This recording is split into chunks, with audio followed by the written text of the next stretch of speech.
Have you ever noticed what often follows the word just?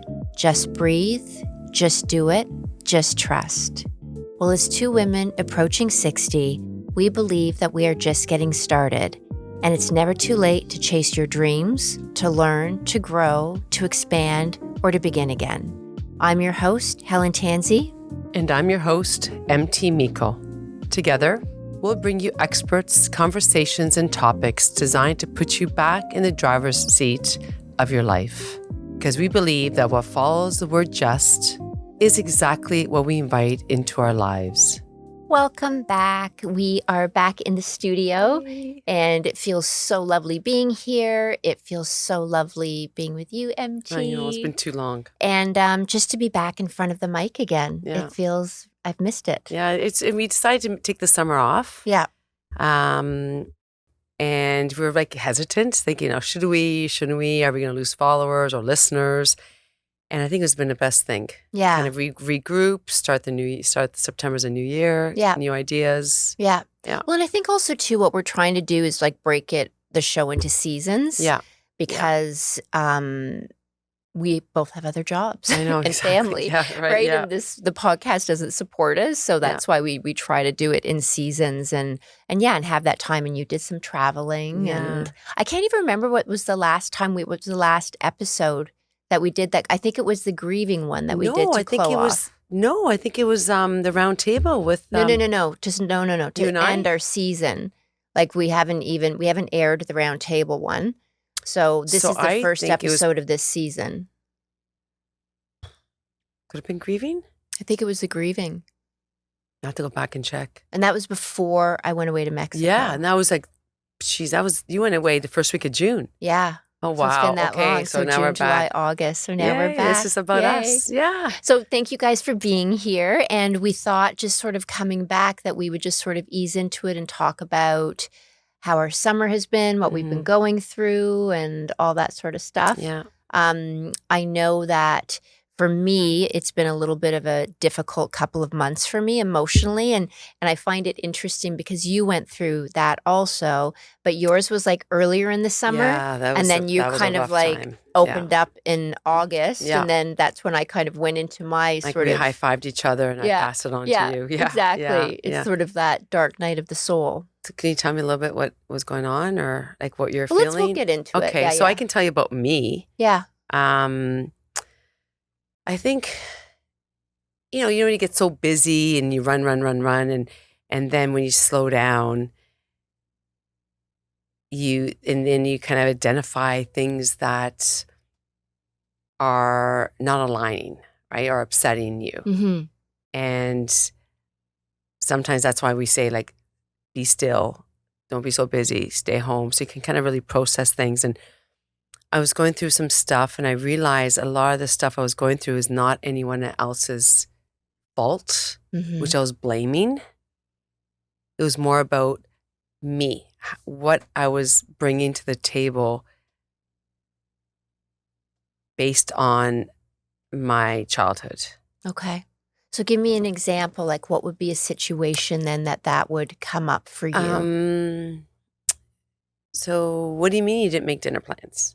Right. And it's like I had this need of having to have attention or just being rewarded different ways with business and everything. And I realized that it was because growing up, I grew up in an amazing family and our needs were met, but we weren't an open family. Mm-hmm. We weren't emotionally open and are validated with the open conversations and the transparencies, vulnerabilities. So I kept hunting for that now. And I realized that I don't need that. And something triggered a conversation with my good friend out in Calgary, and we're talking and exploring it. And I realized that I can let go of that child because that child is very needy in the sense, but it's not that I could be needy if I wanted to, but come back and be confident. Is it though, is it a letting her go, or is it more of an embracing her and giving her Embraced her, but I kind of envisioned her as, skipping away in the field, right, saying goodbye, and the new me and stronger and more aware that my needs from childhood aren't someone else's issue. responsibility. Thank They're you. yours. Yeah. Yes. But it's mine. And Yeah. it's okay to be that. Yeah. So, And I think, that's interesting because I think, what's the name of the guy? It was like all that. It was big in the 80s, that inner child work. yeah. Right. And Yeah. going back, because I think for a lot of people, that's where it stems from. It's those messages that we got at childhood. Yes. Right. Or our needs not getting met, or feeling like, like you're a crybaby or you're too stubborn or whatever. And I think that it stays with us. And then when we start to go into maybe a low cycle, that starts to come up for us, right? It's like almost like a pattern. It's on repeat. Exactly. You're Yeah. right. Exactly. That's it. And we question ourselves because then you think, oh, you're too needy. Oh, then you kind of label yourself and then you don't feel good about Yeah. yourself because this is who I am, or I need validation for this. Yeah. And that adds to self-confidence. So when I kind of let that little girl go, it's like, okay, bye. You served served a purpose. Yeah. Now a new one comes in and accepting of who I am. And then how did that transcend? Like, what are the differences that you've noticed in yourself and in your relationships and in your work? And I'm aware that if I am in need of something or validation, and if I don't get it, it doesn't mean that that person is not in my life or doesn't love me the way they Right. do. So I've stopped playing those mind games. So tell me another example. I'm No, just curious, yeah. like what an example. Like, let's say it's me. Use me as an example. Okay, so for example, if you're not calling me, I don't know. If you don't call me every day, not that we'd even do that. Yeah, but we do. I'm trying to make it the listeners understand the concept. Yeah, we do. And then you go through a week where you don't, Right. and it's like, well, why aren't you? Oh, I'm just busy, and well, that means you're not taking the time. That means you don't care. Okay. Or So you start to create a whole story around exactly. that. And that story's based on that wounded child. Exactly. Okay. Or if if you don't, Helen, if you're not making plans with me next week, then at least to prove that you want to spend time with me or care. I'm thinking that's the best kind of example. Yeah. So do you think it's also that I didn't read the book, but I heard people talk about it, that guy who wrote that book, Love Languages? Mm-hmm. Oh. Like, do you think that, like we all have our love language, right? And I'm not sure what mine is because I've heard of the concept. I have all of I've them. never Yeah. Yeah. But I'm wondering if that's like I know I have a girlfriend of mine where her love, she likes gifts. That makes her feel special, right? Where like everybody's is different. But do you think words that of accolade, time, gifts, affection. There's one more. Okay. I can't remember, but it's true. But wouldn't it be interesting if there was a book to understand why we have that love language? Yeah. So we can identify it, which is great. So I can say this. But I think you did in a way. I did, exactly. But it took me to 58 to realize that. But it'd be really interesting to kind of explore that. Yeah. Because sometimes those love languages can become overwhelming. Yes. Or such a big need.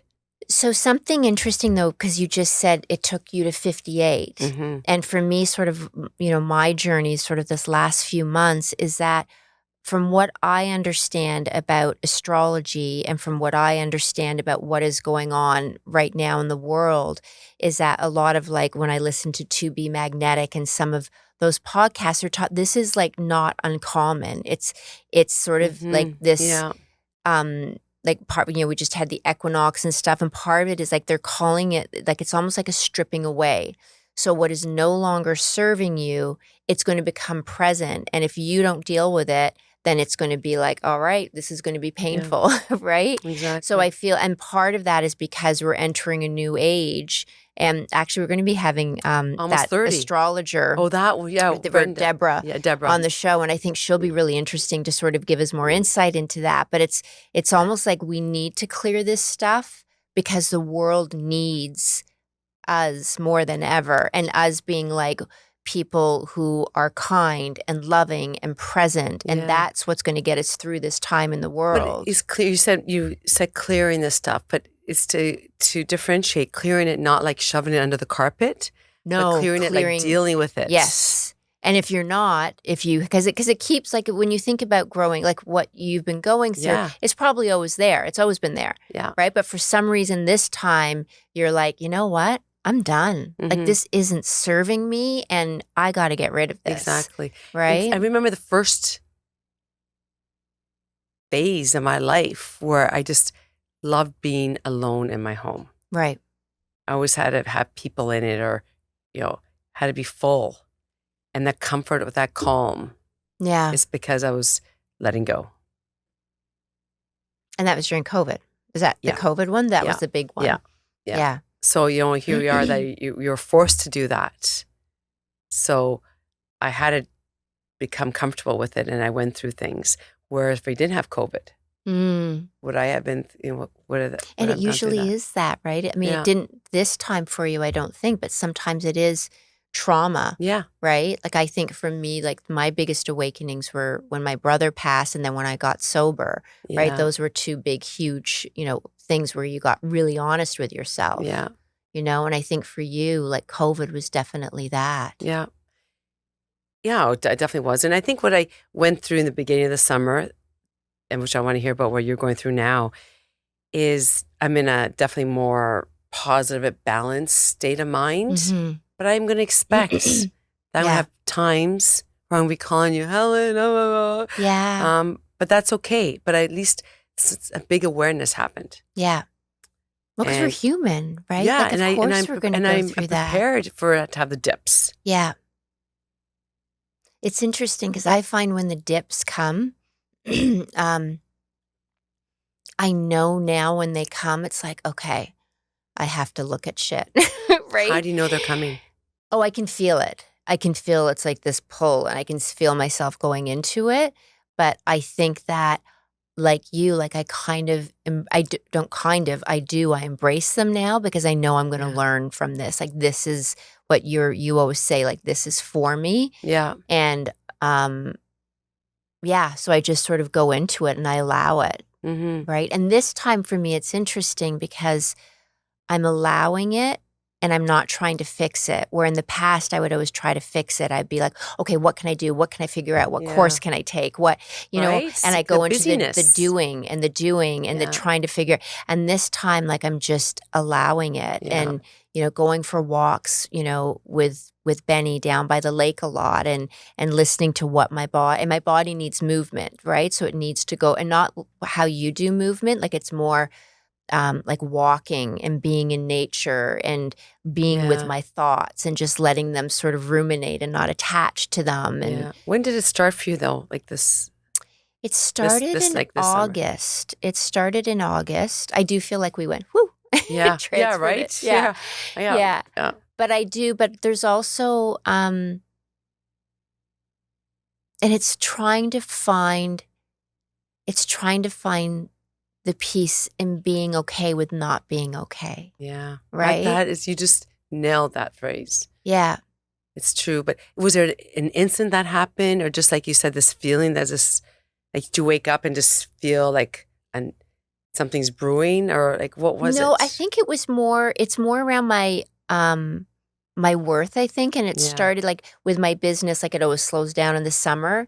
And just my business slowing down. And I think, and I don't know, I was thinking on the way here, I don't know if it's like I'm going to be 60 next year. And I don't know if it's like sometimes we evaluate our lives. Like, I don't feel like it's a midlife crisis at all. Like, I love my husband and my family. Like, it's not something that's missing. It's not something that's missing, but it's more of like, I've been in this industry since I was 16. Can you tell us what you do or explain to us?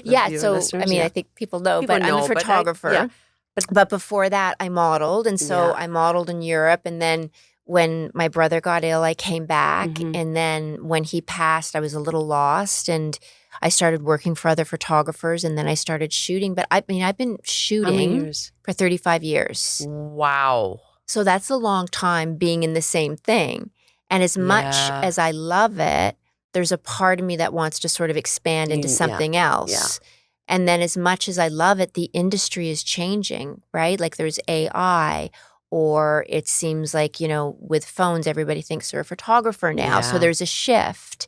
And just sort of and then it's mine, but also just looking at when I think of my boys, like I get teary-eyed, and even your girls, like the future of, I met this gentleman who he did IT support, and he had, he worked for Rogers and all this sort of stuff. And he said, now with AI, like I'm like people hardly need me, right? Because they can do it themselves, or AI can help them, or all these different things. And it's just, and I don't think there ever is stability, but it feels like there's no sort of stability. Do you ever say, like, I'm a bit bored? No, No.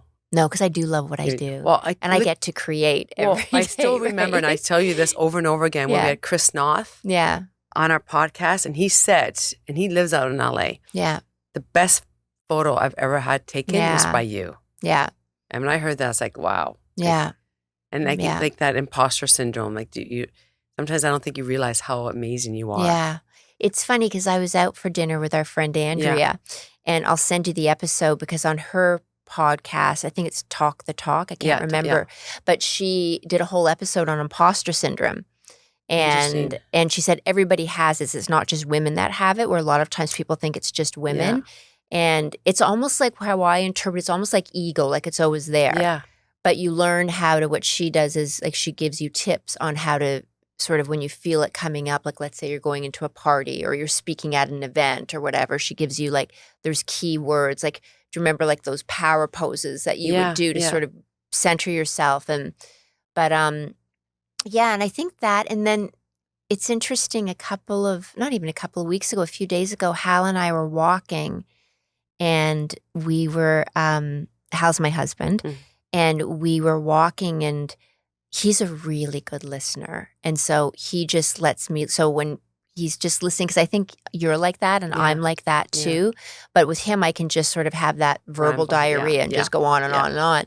And I was telling him sort of what I was feeling. And it's almost like, all these like sort of fragmented pieces. And then I said to him, I said, it's just life. And I said, I'm the one who's making this a problem for me. It's my choice. And I'm the one who's attaching to these ideas. I'm the one who's creating the story around these ideas. And so the change that I'm looking for, it's not outside of me, it's in me.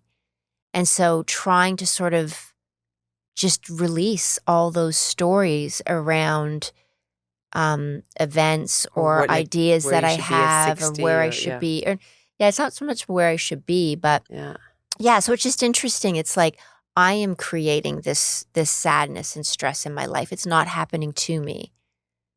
Mm-hmm. So just sort of, when I said that to him, I stopped walking and I looked at him and he smiled at me and I'm like, I think I just kind of figured it out. And he's like, I think you kind of did. Right. So and then it's been interesting because the last few days we always journal, but I have been journaling like 10 pages in the morning. Wow. Like stuff is just pouring out of me and sort of what I do when I journal, and then I sort of sit and I wait, and I pick a different color pen and I wait for another thought, spirit, my higher self, to come in, and then I write through messages that they're sending, and it's just been really like I'm feeling the light again, like I'm feeling the opening again. Interesting. So that aha moment, it was an aha moment for me right now hearing that. Yeah. But it's almost like you're meant to go through that darkness in August for a reason. Yeah. And is to kind of come to this awareness. Yeah. But is it okay then if you have the month of October where you're feeling that dip again? like saying that to yourself, is that going to help you get out of it, or is it deeper? Like, is that those words going to guide you throughout life? Because there are incidences or times in our life where we're not going to feel amazing. Of course. Right? Yeah. And it could be dark. Yeah. But sometimes they're not stories. It's a reality. But we still attach to it, though. Yeah. Yeah. Right? There are key, certain things Helen. that happen in life, right? Like when we lose somebody that we love, or we lose a job. Like of course there's going to be those events, right? But we can be absolutely like be sad and don't pretend like everything is okay. Yeah. But I think it's more, for me, it was more just sort of like unworthiness, or, I talk to you a lot about and I think it's more women like really owning who we are and not playing small. And then why do we play small, right? And sometimes I feel like we do it as women because there's a part of us that doesn't want to be seen, or maybe is afraid putting ourselves out there. Who knows what it is? Because you have that saying at the bottom of your I do have on my phone, but I don't on my computer. Okay, so when I first read that, to be honest, I was like, what does that really mean? Yeah. But now I get it. Mm-hmm. So can you explain when we would feel small? I think it's different for everybody, but I think it's when as women, I think it is, let's say I'm going to say it, like, let's say you're in a business setting, and you know the answer to that question, but you're kind of like, oh, what if I say the wrong thing? Or what if somebody gets offended by that? Or what if they think that I'm conceited, or I'm too big for my bridges, right? Yeah. And especially as women, like I think there's an ancestral thing too, because as women, I've said this so many times, like it was only, in 1967 that women were allowed to open bank accounts, right? That we were allowed to vote. So for women, I think it's really hard for us to own who we are, right? Because we were actually properties of men, right? Yes. And then when you have the whole thing of women, like where, women, not supporting women was because you would have one job opportunity for a woman, and you'd have 200 women vying for that position. Right? Or how even when you think where women had to be pretty and they would sit on the chairs at the school dance and hope the guy would pick them. Or they have commercials. And the prettier the girl, the more, Yeah. So there's sort of like, and that's just like going back. But I think that for women, it's really when and then I think as we age, we finally find our voice and our truth. But then society's like, oh, you're old. We don't want to see you anymore. Yeah. Right? Okay. You're just pulling out the good comments today. Oh my God. Yeah. Yeah. So it's sort of, it's complex. But I think for me, what playing small is what is it for me? It's almost like not doing things because I don't think I'm good enough to do them. And having more of that faith inside myself. Yeah. So, so that's just been coming up a lot. And I think with that, and then with work sort of being slow, it was like sort of like the perfect little storm, Yeah, no, I agree. And you're always full of ideas. I am every always day, full of ideas. Helen will call or text, I have an idea. I know. Like, okay, what is it today? And what I feel which they're brilliant. Yeah. But sometimes it just hit me now. I wonder if all these ideas, and then if you don't follow through with them, do you have a little bit of a setback? No. Oh, you don't? Okay. No. Yeah. No. But I know what you mean. But I do. It was funny. I was talking to my best friend, Deborah, today, and she's known me. We've been friends since we were, actually, I wouldn't say we were friends. We've been knowing each other since we were 16. She was my brother's best friend. Wow. And when my brother was dying, he said to Deborah, and I didn't know this until recently, that you have to move in with her and take care of her because I'm not going to be around anymore. So did she? Mm-hmm. Yeah, we moved in together. And so she's like my sister. Like I love her to bits. But I was telling her what I've been going through. And then I told her about some ideas that I had. She goes, Helen, I'm not worried about you at all. And she goes, you're always reinventing yourself. Right, exactly. You always have all these ideas. And she goes, and you just try them. And if they work, great. If they don't, you're like, oh, well. That's exactly. And you just dust yourself off and go on to something else. Yeah. And I'll come to you with a thought, and you're just like throwing out continuous ideas on how to make that grow. But I think there's like category. I forget where I heard it, but like I think that there's expanders. This is from the To Be Magnet. But I think that I'm a visionary, like where if you come to me with an idea, like if you say something, I'm like, oh my God, that's brilliant. Yeah. This is what you can do. I can You did that to me yesterday. I can see it. Yeah. Yeah, I can totally see it. And I get so excited. And I'm like, yes, this is what you do. And let's make this happen. And I have another idea for you.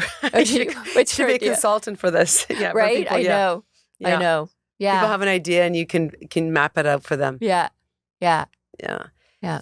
So after that walk with Hel, and you had that moment of realization, and you said that you think you're coming out of it. Do you feel it? Oh, I do, because it's like I feel an opening. Yeah. It's like an opening that I feel, and I start to feel a bit lighter.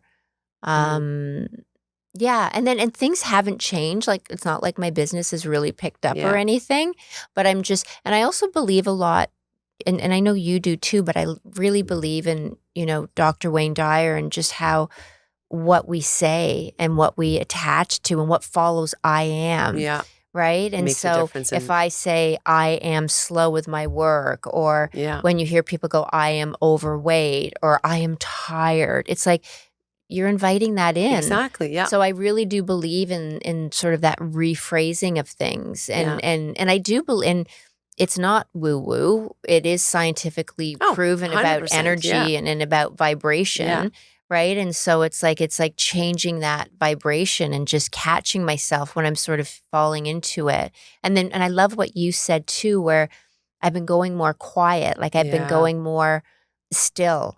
Yeah, it's huge and not for me. wanting to go out, which I don't go out. I'm a homebody, but even like getting up in the morning, like you and I are both early risers, but part of it is I love that time in the house where nobody's up. Yeah. And I take Benny out, I get my tea, I come home and I journal. I've just got Benny next to me. Yeah. And I just journal, and it's my time where everything is quiet. So how long do you have your time in the morning until somebody wakes up?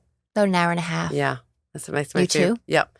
I try, I love to get up around 5:36. Were you always that way?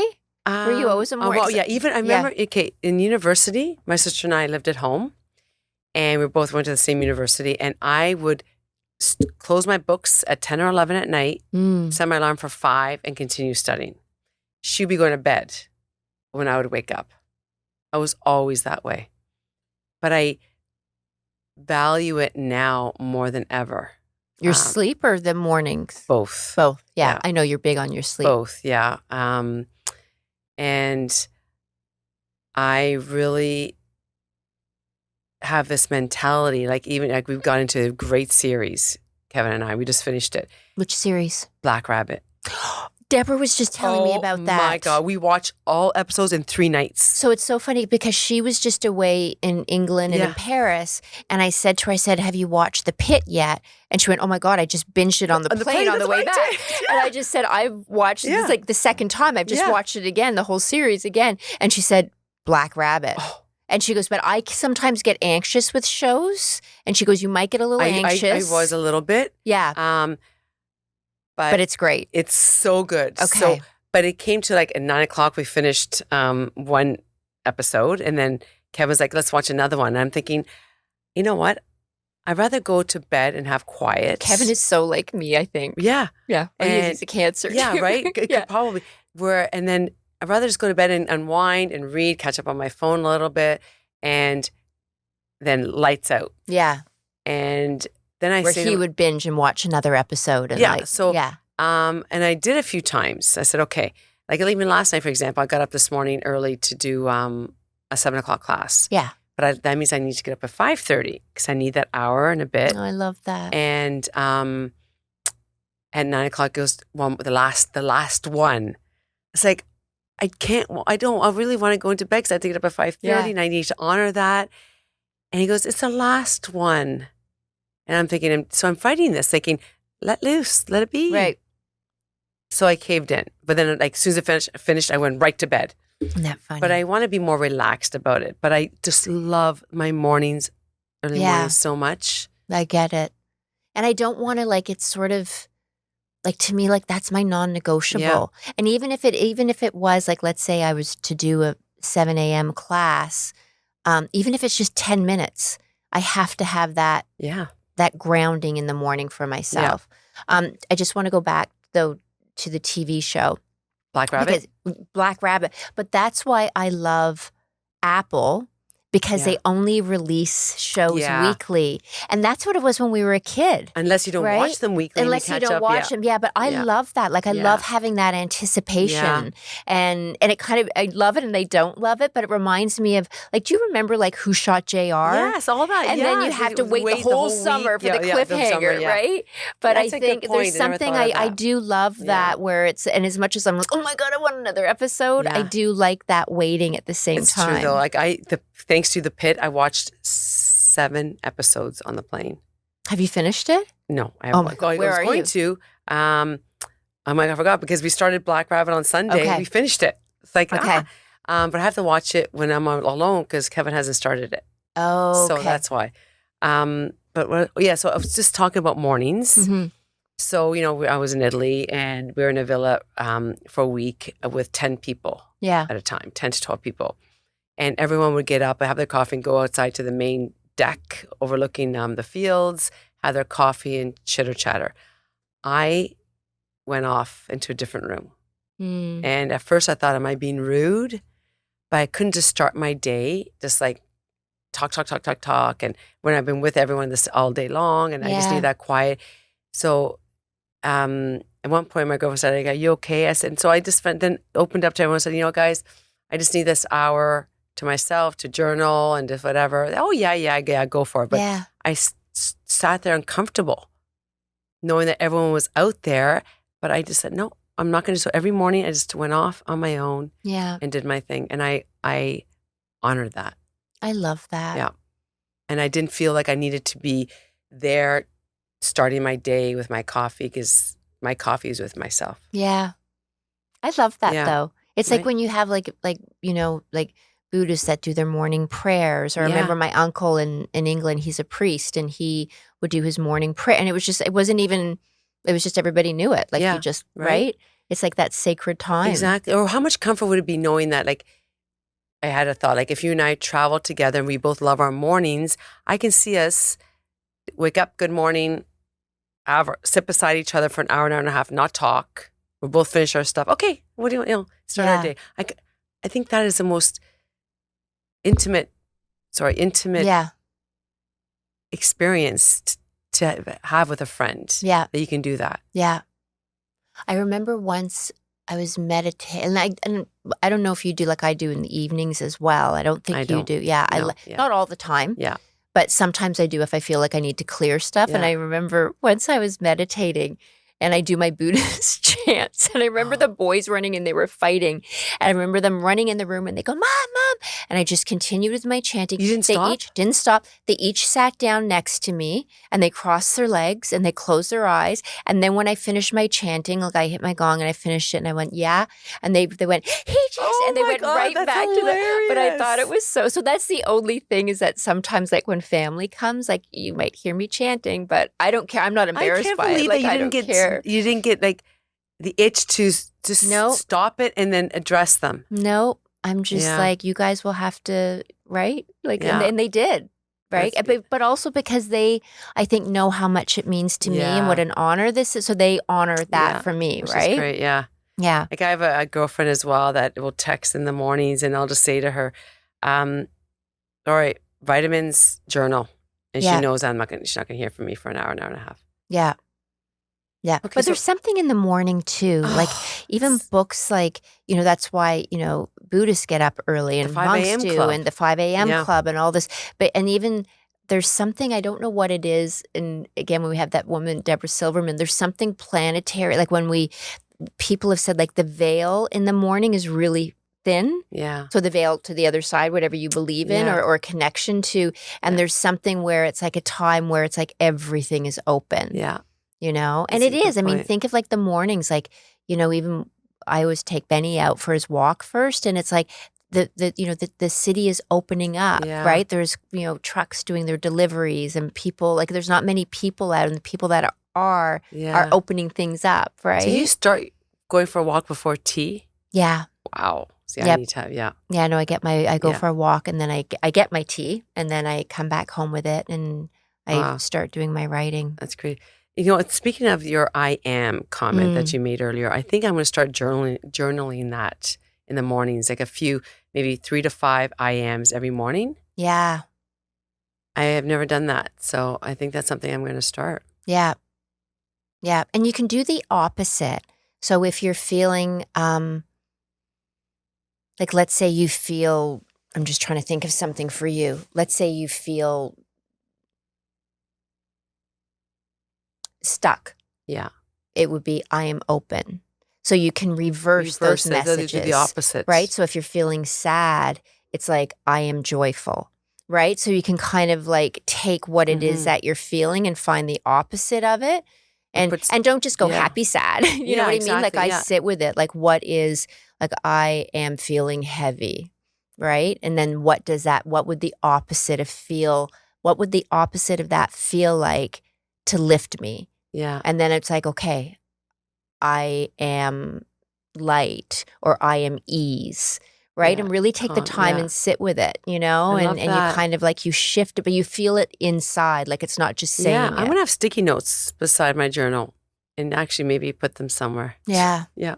It helps. So back then to your dark phase of August, and now, pretty much 3 weeks into September. And you said that things are opening up. Like, do you see a timeline, or do you feel like October? Really? Yeah, I think it's October. I keep thinking but I sort of October is when things are going to shift. I think not just for me, but for a lot of people, October is going to be a huge. And I've been like, when I do my writing and stuff, is that this is all preparing for what's coming. Yeah. 2025. How would you say 2025 was for you? Well, it's interesting, right? Because I got really sick. Yeah. Right? So I was, in hospital. I was pretty sick. And then, but I feel like I feel like it's an opening. Like I feel like things are opening up and releasing. And I feel like I'm expanding. Yeah. What about you? 2025 for me was pivotal in my awareness of who I really am and why. Like I knew it, but attaching it to my childhood and my family dynamics, my culture, is the first time I actually really dove deep into that.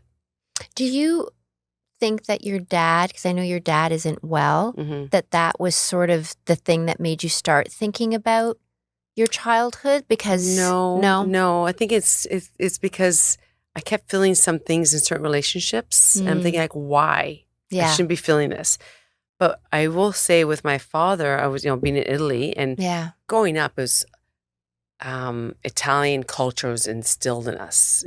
Everything we did, the food, the families, the wine, the language. And I've been to Italy many times, but this time I had a bit of a sadness at times, because the culture was so loved by my father. And now that he's not doing well, he's 94. Yeah. I'm thinking, wow, I wish I embraced it 10 times more then. But I was, raising a family and friends and building a business.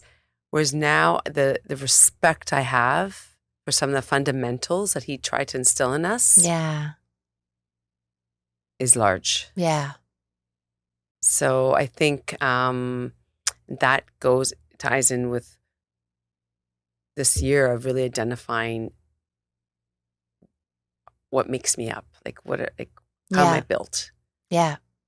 And there is something too, as you get older. I think one of the gifts is that, like, I have a feeling I'm going to live till about 85, maybe longer, like God willing, whatever. But it's like, let's just do it. Yeah. Like, let's just live this life as fully as we can and try not to have many regrets and just and I think that's what I love about aging is like, so what? You do something and it doesn't work? Yeah. I don't care. Yeah. You know, Yeah, like where you're younger, exactly. you worry more about what people are thinking. And, Yeah. you know, even as doing this podcast, Mhm. right? It's like, why not? And I have a bit of an imposter syndrome with that, thinking, yeah, I co-host a podcast with Helen Tansey. Like it's for real. Yeah. And, you know, it's not just an idea or out there. Yeah. Like And being happening. patient. Yeah. And I think it's interesting because this is like, we do have some pretty amazing guests coming Yes. in the next, like we've got, as long as they don't rebook again. Yeah. We've got the Almost 30 girls. Yeah. We've got Deborah Silverman. We've got Colin Mockery and Deb McGrath. And we've got some really great people coming in. And I think that doing a podcast is hard. Right? It is. And it is. And, you know, it's time consuming. We're very lucky that we have Chris. And you are, your expertise technically Yeah. and with the script has been amazing. But I mean, like, it's hard in the sense of like you put a lot of yourself out there. Yeah. Right? And that you want, like, I think that we hope that this picks up more because we want to bring greater guests to people, right? Yeah. Not greater guests, but we want to have an impact, I think. I think so. And so not just like bringing the guest in to talk about themselves, but something that they take home with them. But I also, the guests are huge, but also I think episodes like this. Yeah. Where we share our vulnerabilities. Yeah. How we learn from them. Yeah. Because that's what I love. Like when I listen to podcasts, I'm always like, like I learn. Yeah. Or I feel peace, or I'm like, oh, okay, that makes sense, or it's not just me, or exactly. Right. And so I think that we want to do this, but I think also we want to do it because we want to bring hopefully some goodness and kindness and love to people who are listening to it, and right? The aha moments to our listeners. Like, oh yeah, I can do this. Or you know, you're one of your 4 main points you made right now is like, yeah, I get that. I'm going to do that. Yeah. Yeah. So it's special. And I think, you know, it's thanks to our listeners. Yeah. That we are here and we want to deliver. Yeah. And want to share and be open. Yeah. So thank you. Yeah. Thank you. And you know, if you have any comments or want to hear more about other topics or more about this topic, you know, please feel free to message us and we will be there for you. Yeah. And another thing too is like, please subscribe. Yes. Like it sounds so silly, but the subscribing, whether it be YouTube or on your platforms, it helps us, right? Because it helps us when we approach other guests, the more sort of subscribers and followers we have, it's like people do look at that, right? And it does make a difference. So that's helping us out too. And maybe send us your ideas of guests that you want us to bring to you. Yeah. We should do that actually, or even like questions and have like, you know, sort of like answering questions. Do you know what I mean? That people might have. Best we could. Yeah, for sure. Yeah. Let's okay. do it. Well, we love you and we thank you for tuning in. Yeah. And this has been the Helen and MT podcast. And I love you. Love you. Yeah. The Helen and MT podcast is intended for informational and entertainment purposes only. The views and opinions expressed by our hosts and guests are their own and should not be taken as professional advice. For guidance regarding your personal health, wellness, and other matters, please consult a qualified professional.